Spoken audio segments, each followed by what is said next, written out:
انا مشكلتي ان خطيبي بيحكي لوالدته كل حاجه ومدخلها في حياتنا جدا، وحصل بينا كذا مشكله بسبب تدخل مامته في ادق تفاصيل حياتنا وعلاقتنا بشكل كبير جدا. انا دايما بحاول اعدي وافوت المشاكل دي. المشكله ان احنا فرحنا قرب وهو برضو في نفس الطبع، لدرجة ان هو دلوقتي عاوزني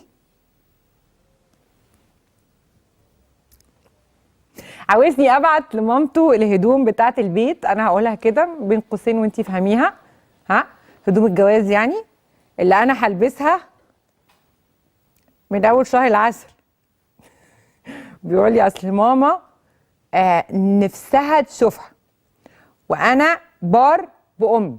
ده مش بار بامه، ده ابن امه، ده ابن امه. ده مش بار بامه. ده مش بر، حاجه تانية. فده مش بار بامه، ده ابن امه.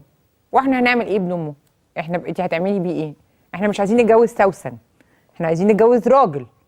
فانت ده انت هتتجوزي امه، مش هتتجوزيه هو. ده مش بار بامه خالص. فاللي ابن امه بنسيبه لامه. مش هنعمل بيه حاجه، ونستنى النصيب ربنا يجيب لنا راجل يكون بيفكر من دماغه ويخطط من دماغه ويقرر من دماغه وينفذ من دماغه ويكون بر بامه. لكن ابن امه ده انت مش هتعملي بيه ايه؟ ابن امه ده يعني هتخليه، حتى لو خللتيه هيحمض في البرطمان. لا. وبعدين الطلب بجح، الواد ده بجح وامه ابجح منه.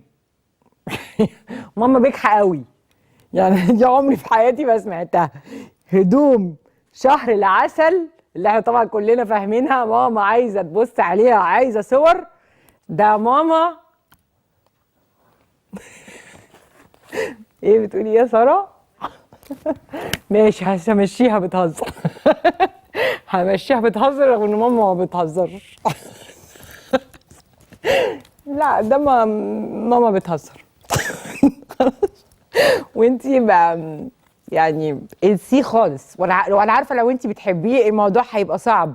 يعني تركايه ان انا بحب راجل وانا اللي بقرر اسيبه بتبقى صعبه وسخيفه وتقيله على القلب وعلى العقل والمنطق، وبقعد ادي في نفسي وعود واماني انه هيتغير وان شاء الله لما يتجوز هيبقى في حضني ومش هيروح لامه.